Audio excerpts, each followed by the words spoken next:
Welcome to SS 999 news. నేను ఆశ. విశాఖపట్నం గాజువాకలో విశాఖ నగరంలోని మురళీనగర్ లో జూలై 1వ తేదీ నుంచి 3 రోజుల పాటు సిపిఐ రాష్ట్ర సమితి సమావేశాలు నిర్వహిస్తున్నామని సిపిఐ రాష్ట్ర కంట్రోల్ కమిషన్ సభ్యులు ఏజే స్టాలిన్ అన్నారు.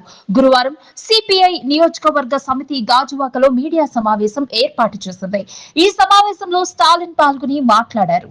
రాష్ట్రంలో కొత్త ప్రభుత్వం ఏర్పాటు విషయాన్ని లేవనెత్తుతూ గత ప్రభుత్వాల ప్రతికూల పోకడాలను వీడునాడాలని ప్రస్తుత ప్రభుత్వానికి సూచించారు.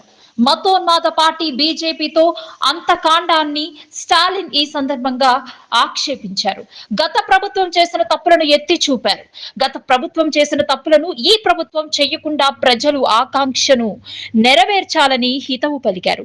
ఉత్తరాంధ్రకు ప్రత్యేక ప్యాకేజీ, రాష్ట్రానికి ప్రత్యేక హోదా, రైల్వే జోన్ ఏర్పాటు, విశాఖ స్టీల్ ప్లాంట్ దేశంలోనే ప్రతిష్టాత్మకంగా సంస్థగా పేర్కొంటూ దాని పరిరక్షణకు రాజకీయాలకు అతీతంగా కార్యాచరణ రూపొందించాలని ప్రభుత్వానికి సూచించారు.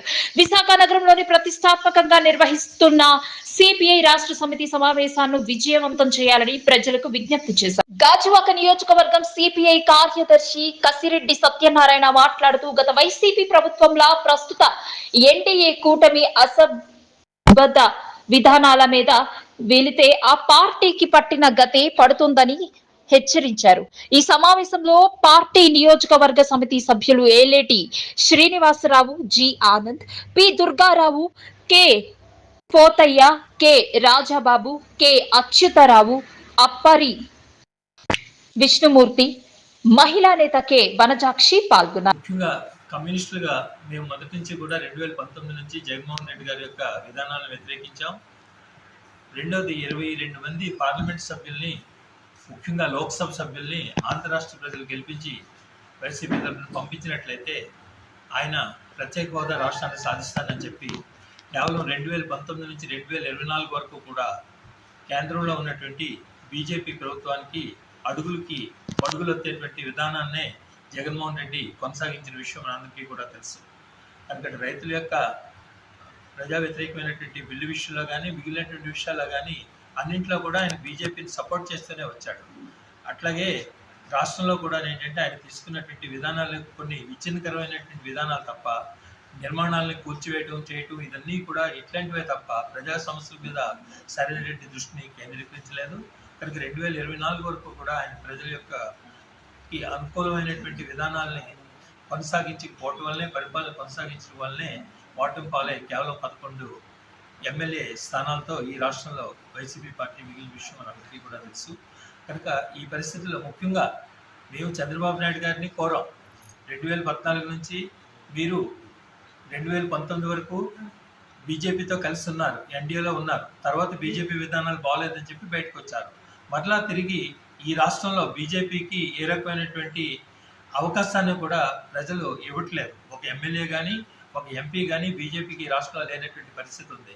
ఇటువంటి పరిస్థితుల్లో ప్రజలందరూ కూడా దేశవ్యాప్తంగా వ్యతిరేకిస్తున్నట్లయితే అటువంటి బీజేపీకి తెలుగుదేశం పార్టీ తరఫున మీరు, అట్లాగే జనసేన తరఫున పవన్ కళ్యాణ్ గారు కూడా ఈ ఆంధ్ర రాష్ట్ర ప్రజల యొక్క మనోభావాలకు వ్యతిరేకంగా బీజేపీకి ఇక్కడ జీవం పోసేటువంటి ప్రయత్నం మీరు చేస్తున్నారు. కనుక ఇది సరైనది కాదని చెప్పినప్పటికీ కూడా ఆయన కూటమిలో భాగస్వామిగా బీజేపీకి ఎమ్మెల్యేలు, ఎంపీ సీట్లు ఇచ్చి గెలిపించడం జరిగింది. ఏదైనప్పటికీ కూడా ప్రజల యొక్క తీర్పుని గౌరవించవలసినటువంటి బాధ్యత అన్ని రాజకీయ పార్టీల మీద కూడా ఉంటుంది. కనుక దాంట్లో భాగంగానే భారత కమ్యూనిస్ట్ పార్టీగా మేము కూడా ఏంటంటే 2024 జూన్ 4లో రిజల్ట్స్ జరిగే తర్వాత కొత్త ప్రభుత్వం ఏర్పడింది. కనుక చంద్రబాబు నాయుడు గారి యొక్క నాయకత్వంలో ఉన్నటువంటి కూటమి ప్రభుత్వం రాబోయే 5 సంవత్సరాల్లో పరిపాలన కొనసాగిస్తుంది. కనుక ప్రజల యొక్క ఆశలకు అనుకూలంగా ఆ పరిపాలన కొనసాగించాలని చెప్పి మేము కోరుతున్నాం.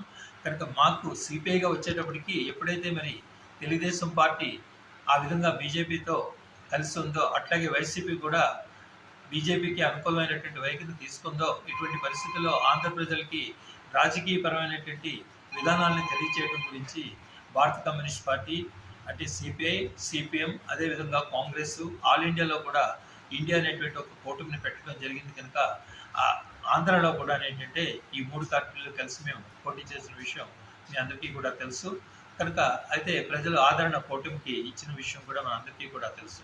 కనుక ఇటువంటి పరిస్థితుల్లో భారత కమ్యూనిస్ట్ పార్టీకి ఈ రోజుని అనేక లక్షల మందికి అటు కార్మిక వర్గంకి కానీ మిగిలినటువంటి ప్రజానీకానికి కానీ అనేకమైనటువంటి సేవలు వామపక్ష పార్టీలుగా సిపిఐ కానీ సిపిఎంగా మేము అందిస్తున్నటువంటి విషయం, అట్లాగే ఈ రాష్ట్రం యొక్క అభివృద్ధి విషయంలో కూడా ఏంటంటే ఉభయ కమ్యూనిస్ట్ పార్టీలు ఎంతో కృషి చేశాయి.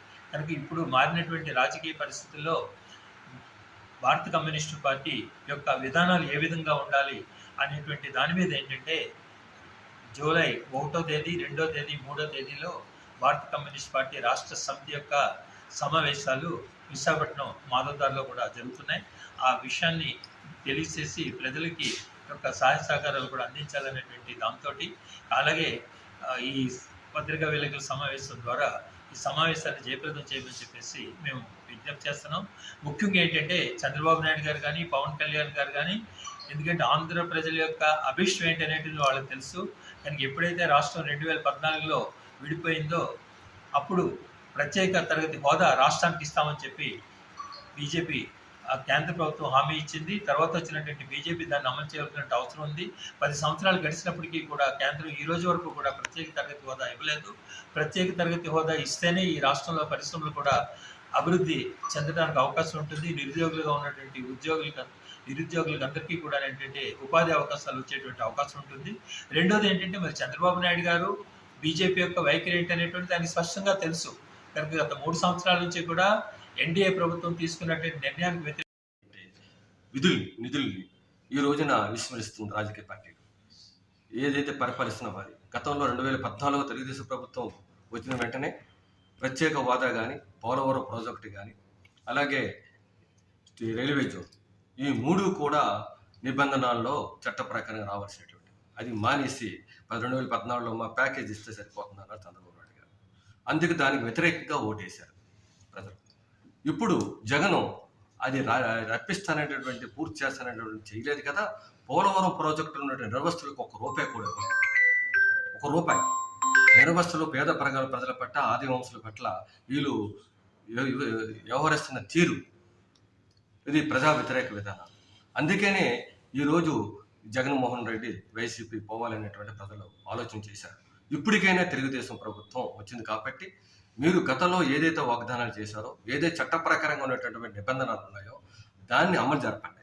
అది అమలు జరిపే విధానాలు ప్రత్యేక హోదా, రైల్వే జోను, స్టీల్ ప్లాంట్ పరిశ్రమలను కాపాడటం, అలాగే సుధీర శ్రావంతి వచ్చినట్టయితే 4,000 మంది రైతులు, 4 లక్షల మంది రైతులు బాగుపడతారు. 4 లక్షల మంది ఉత్తరాంధ్రలో బాగుపడతారు. ఉత్తరాంధ్ర ప్యాకేజీని కూడా వెంటనే ప్రకటన చేయాలి. చేయకపోతే కమ్యూనిస్ట్ పార్టీగా వామపక్షాలుగా ఉద్యమాన్ని చేపడతాం.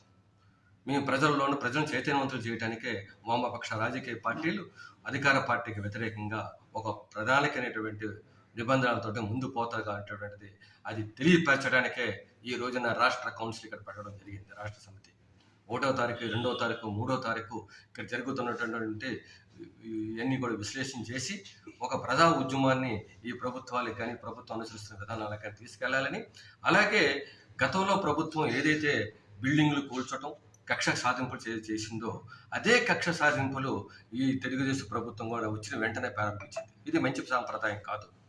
రాజకీయాలు కానీ, ప్రజాస్వామ్యాలు కానీ ఇది ఇటువంటి సాంప్రదాయాలు కాదు. మొన్న అచ్చెన్నాయుడు గారు చెప్తా ఉన్నారు, పోలీస్ డిపార్ట్మెంట్లో కానీ, రెవెన్యూ డిపార్ట్మెంట్లో కానీ మీరు బిల్లు వేసుకెళ్ళిపోయి కూర్చోండి, మీరు ఎందుకు చేయకపోతే వాళ్ళ సంగతి ఏదో తెలుస్తానండి. వీళ్ళు తెలిసేది ఏంటి ఉంది? ఇది ప్రజాస్వామ్య వ్యవస్థ. అధికారులు పనిచేయాలి, పోలీస్ డిపార్ట్మెంట్ చేయాలి, రెవెన్యూ డిపార్ట్మెంట్ పని చేయాలి. గతంలో కూడా 2014 కూడా ఈ డిపార్ట్మెంట్లో కూడా మీ పట్ల అనుసరించే విధానం మీకు అనుకూలంగానే పోయాయి కదా. 2014 రెండో ప్రభుత్వం వచ్చి 4 అనుకూలంగా పోయాయి.